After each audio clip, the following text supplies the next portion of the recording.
Hello, it's Tuesday, August the 3rd.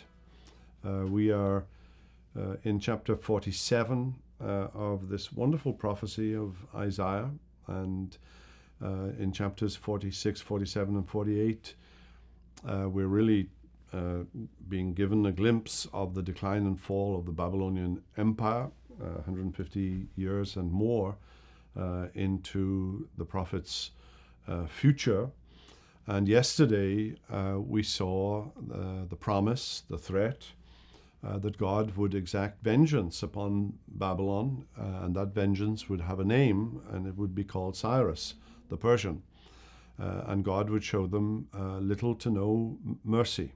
In all of their proud arrogance, they would have their comeuppance. I didn't say this yesterday, but I was thinking of our own culture. Mad and crazy as our culture is, it contains within it, of course, all of the seeds of implosion. Once you begin to cancel, there is no end to that. If you cancel what you believed to be true just a few years ago, you cancel yourself. And so contained within the cancel culture of our own time are the seeds of its own implosion.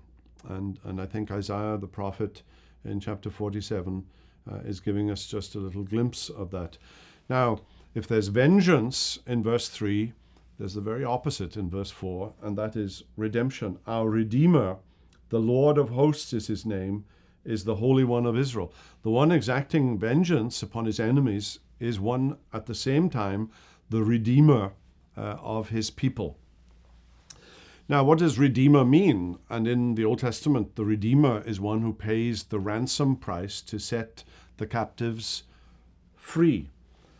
It's like going to the grocery store and you put your groceries on the little moving shelf, and in order to obtain those groceries, you hand over money, you hand over your credit card, and once you've done that, you're free to take these groceries out of the store. How much must be paid? Well, the wages of sin is death.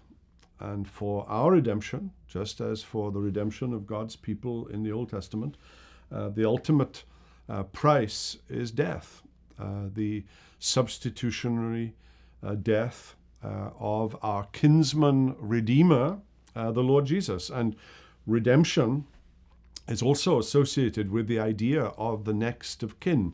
And you think of Boaz, for example, and Ruth in the wonderful little book of Ruth.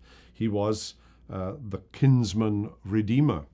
And Jesus Christ, our older brother, our substitute, stood in our place to purchase for us our redemption, to set us free, and to make sure that the promises of God to carry us all the way home, as we saw in the previous chapter 46, will be true. We are redeemed not with silver and gold, but by the precious blood of Christ, as of a lamb without spot or blemish or wrinkle or any such thing. Think of Fanny Crosby's wonderful gospel hymn, redeemed, oh, how I love to proclaim it, redeemed by the blood of the Lamb, redeemed through his infinite mercy, his child, and forever I am. Well, that's it for today. I'll be back tomorrow with some more thoughts on Isaiah chapter 47. Have a wonderful day.